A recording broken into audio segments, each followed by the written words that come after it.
有太极图掩护，自是百鬼莫绝，阴差无常。玄都大法师打量着丰都城内外大改的布局，笑道：能把100万天兵做工匠用，怕也只有你一人了。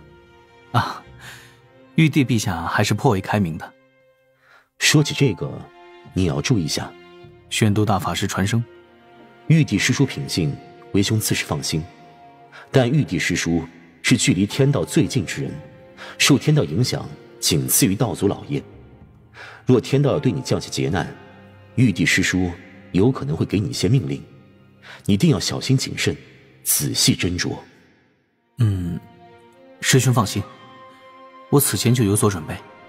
我为天庭做的事其实分2种，一种是我主动算计，为自身赚功德为天地稳定之用；另外一种便是玉帝陛下主动交代，比如嫦娥总教习一职。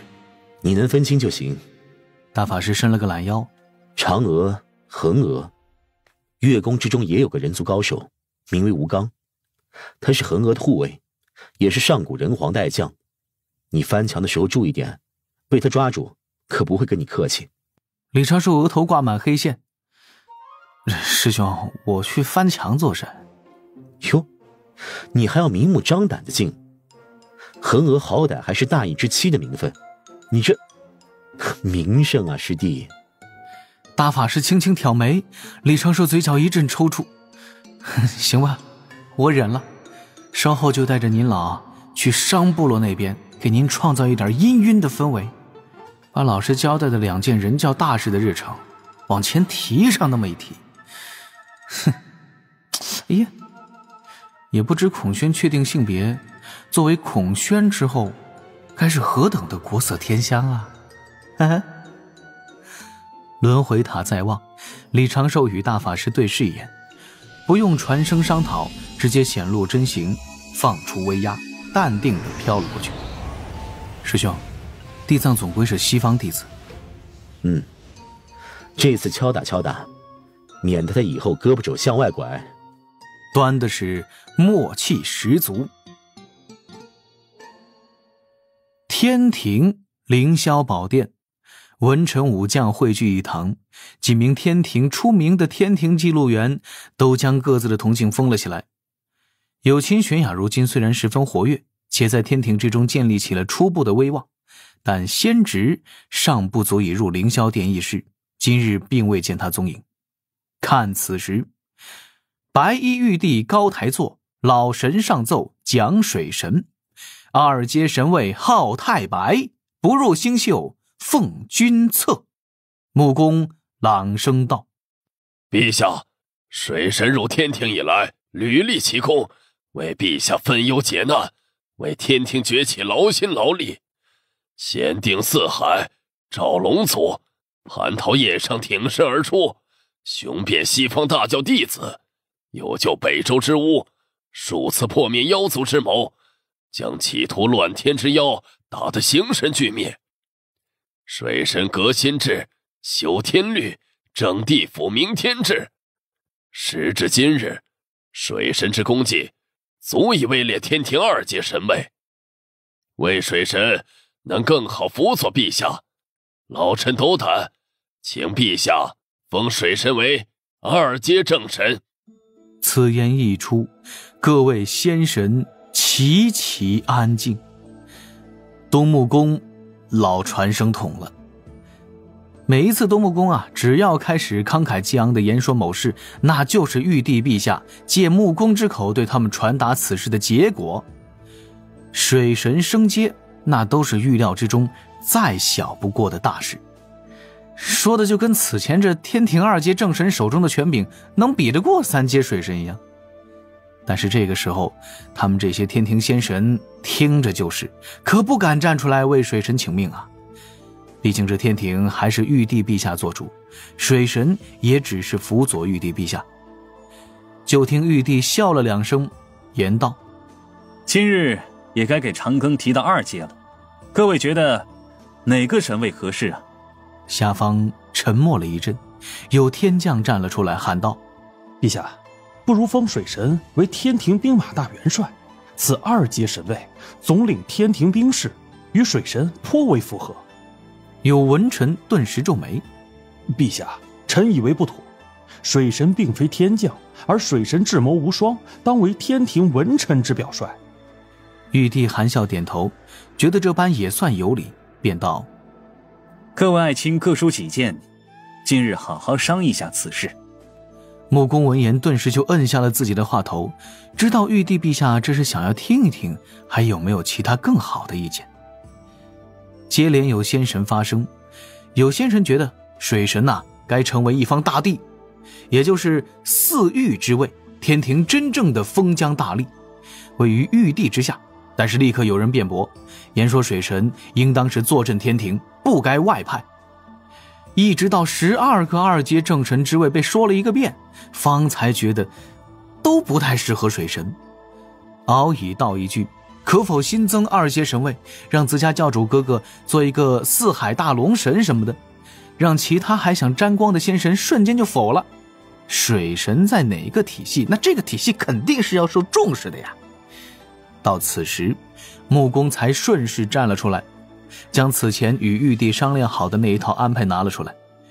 玉帝满意的点点头，让各位仙神继续商议。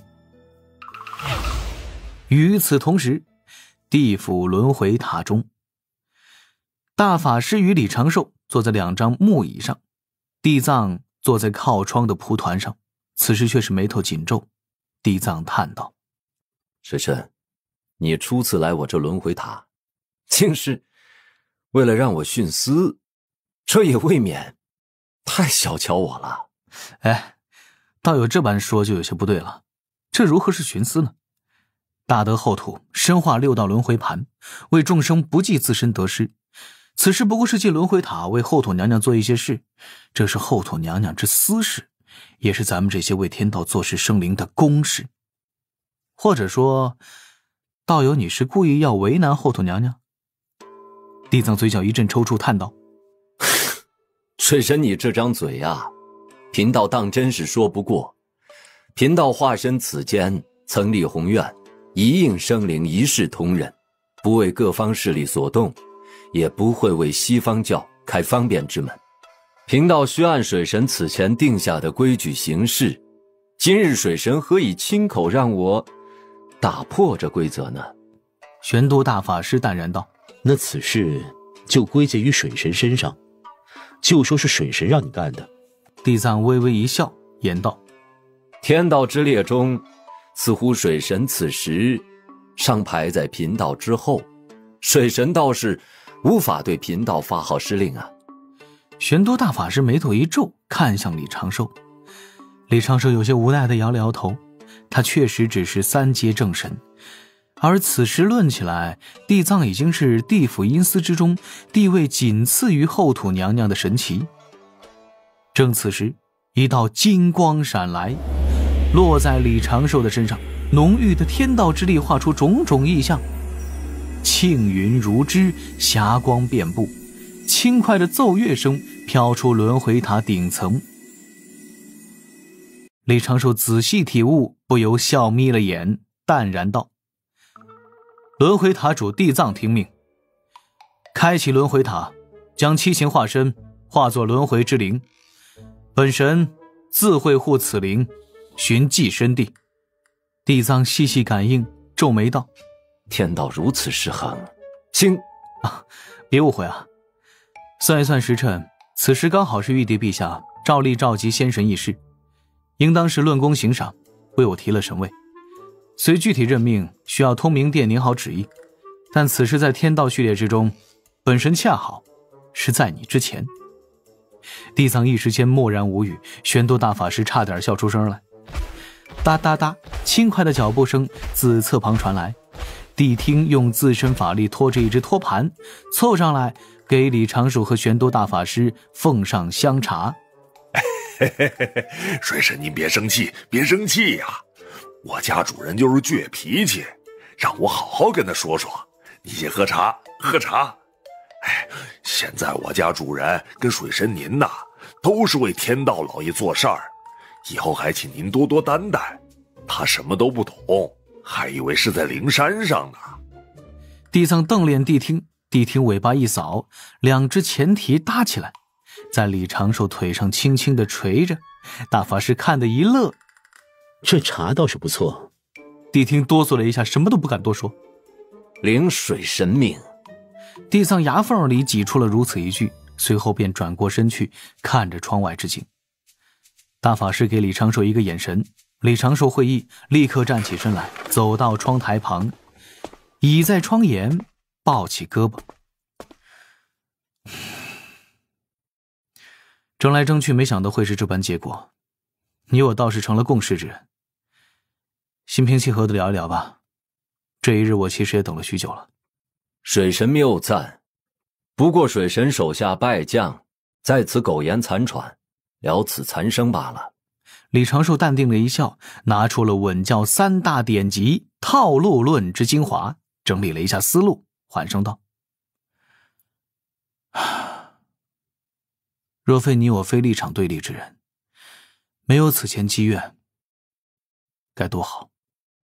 地藏眉角微微一动，水神之谋在我之上，这是我不得不承认的。不必总是水神水神的喊了，称我一声长庚就是了。地藏顿时有些欲言又止，轻轻叹了一口气，道一声：长庚。地藏。李长寿目中带着星光，笑着问：其实我对你有所改观，是在你当日跃入轮回塔时，目中的安然丝毫没有动摇。这确实是非寻常仙神所能做到的，你值得我敬畏。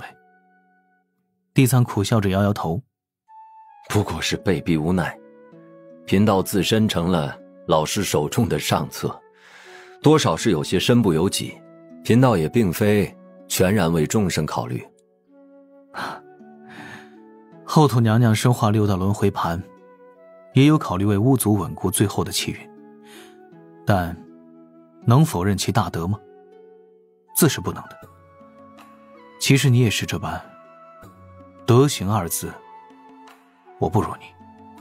我刚才以神位压你，在此给你致歉。我也只是想为后头娘娘做一点事，望你能够理解。地藏的声音柔和了许多。此事我会尽心去做，之前不过是和长庚你置气，心底还是有些接纳不了如今之举。后土大德，贫道如何敢自比？今日便是贫道被天道惩罚，也定将此事促成。李长寿微笑着点点头。你我同担此责就是。地藏，你有什么理想吗？或者说你在修道之处，未曾接触到这些大事之争时，想过自己修道是为什么吗？自然是长生不老，探寻道之真意。长庚，你笑什么？果然是这般太俗了吗？俗归俗，但却是实话。我就简单多了，活到老死就算了。刚修道的时候，连长生都不敢想。轮回塔那淡淡光芒之中，窗边的2个人有说有笑，仿佛多年的老友一样。后方，大法师淡定地喝着茶，听到侧旁有动静，就见谛听的一只爪子捂着眼，小声叹息：我家傻主人哟。大法师点出一指，将谛听定在原地，稳。片刻前，凌霄殿上，传旨通明殿，封长庚爱卿为太白星君，天庭2阶正神，不入星宿之列，主天地变革之事，主天地杀伐之事，主3界水事，有监察天庭仙神之权。凡神位不足4阶者，长庚爱卿自定任免。另，长庚爱卿兼任月宫总教习，水神府改作太白殿。待通明殿旨意凝成之日，太白归位，3界同庆。地藏也是个好仙神嘛。驾云离开轮回塔的路上，李长寿和玄都大法师对视一眼，各自露出些许笑容。事情进展得颇为顺利，地藏全力出手，大法师太极图在旁保驾护航。李长寿也算是不负后土娘娘所托，将七情化身化作了轮回之灵。自然主要是后土娘娘提前做好了大部分准备，七情化身也各自安稳，互相平衡。此刻在李长寿掌心，一点拇指大小的灵光轻轻闪烁，周遭包裹着太极图散发出的阴阳二气，护其周全。这就是离开六道轮回，进入凡尘母体时生灵魂魄的最初雏形。这一对师兄弟有说有笑的离了幽冥界，各自对后土之请颇为重视，但并未将这当作一件难事。李长寿本打算将灵珠子一同带去圣母宫，让灵珠子跟去见见世面，但是仙使扫过丰都城，发现灵珠子此时正跟牛头马面打得火热，在试胆殿附近舞刀弄枪，也就没过去打扰。看着今日的灵珠子嘴边绽放的那种爽朗、自信又自由的笑容，李长寿心底一阵欣慰。这才是第一个正式疗程，就已经有如此效果了。后面的众多安排倒是可以省一省了，就让灵珠子多在巫族住一段时日吧。可惜啊，那能够燃起灵珠子心底那根小火苗的新火烧计划，用不上了。顺带着，李长寿发现灵珠子因为是灵珠化身，肉身比普通的仙神强了许多，与巫族战法颇为契合。此时学到了不少巫族战技，大威天龙战法尤为拿手。灵珠子的元神道修为虽然只是在天仙境，但是自身战力已经是颇为不凡，堪有一技之力。技指的是技无忧。李长寿自不会忘了，自己此前答应过元始天尊师叔，稍后要去玉虚宫中走一走，刚好就以灵珠子为契机，带着灵珠子去玉虚宫中转转。